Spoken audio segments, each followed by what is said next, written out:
There's a comment that came in that you referenced from our guy, Big Mac Mully Sports, about these Jerry Schmidt workouts.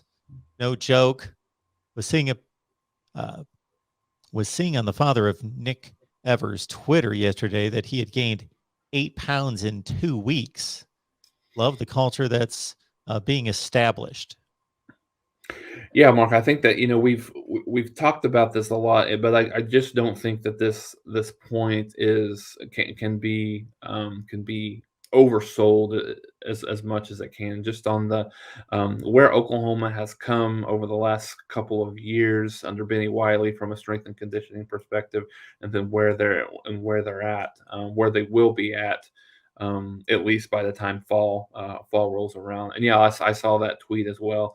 I mean, if you really work at it, 8 pounds in 2 weeks isn't something that's astronomical, but I think at the same time it kind of shows um, the level of strategy that Oklahoma is going to have from a weight room perspective and from a strength and conditioning perspective. It's much more important, I think, to this staff. It's much more.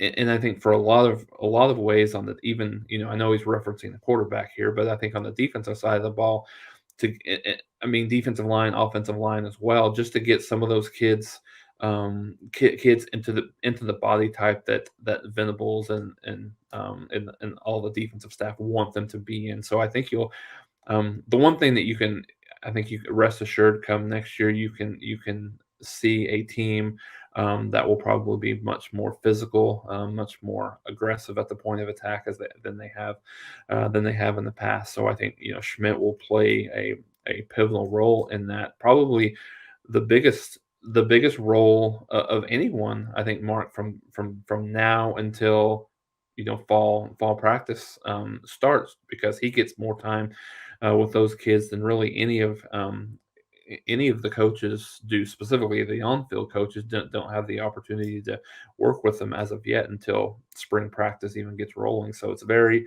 important buy-in. I think very important, and I think some of the current players that were part of that, the regime in the last few years have already talked about, how excited they are. I know they're probably not excited at the time, but I think how excited they are about what this will do to them from a physicality perspective. It surprises me that there is a difference, because if you look at it, there are 65 teams playing Power 5 football, and certainly some Group of 5 that are playing at the level of a Power 5 and beyond that. And you would just think, with the millions of dollars that are spent by all these universities on the football program, and with the information that's out there and the level of education by nutritionists and workout guys, strength and conditioning coaches, and otherwise, you would think that everyone would be performing at an optimal level and would have the latest in information and technology at their fingertips and would be pushing their athletes the same. But and especially at a place like Oklahoma. But yeah, there is, we hear accounts of it all the time when players move to other locations and other teams and programs, and when coaches move, that there is a definite difference between programs. And certainly Brent Venables knows that this team's going to be playing SEC football here soon at some point. Not that it wouldn't be needed otherwise, but I think it just speaks to what he values on the football field, the type of team he wants. And certainly Lincoln Riley was achieving at a high level and should continue to, but it's just a different emphasis. Obviously, if you got a football team and you're going to win 10, 12 games in the Big 12, you're physical to a certain extent, but to max it out and reach a new level, then it appears as though they needed this a kick in the tail. Yeah, I think so, Mark. I think the knock on Riley, and I think where he came from, from East Carolina and then Texas Tech as well. I think the knock on some of those teams that they've had is they've been a little soft, right? I mean, I think they've been a little soft defensively. They've not had the same really level of physicality, level of toughness that you would expect out of an Alabama, a Georgia, a Clemson, and LSU. Some of these teams that are continuing to not only win national championships, but they're winning playoff games. So I think and it's it was very interesting last week when Brent Venables had his press conference, and this shows he's won over the fans, he's won over the players, and he's won over the media in a very very quick way. I think one of the things that they had one kind of a press availability with him last week immediately following not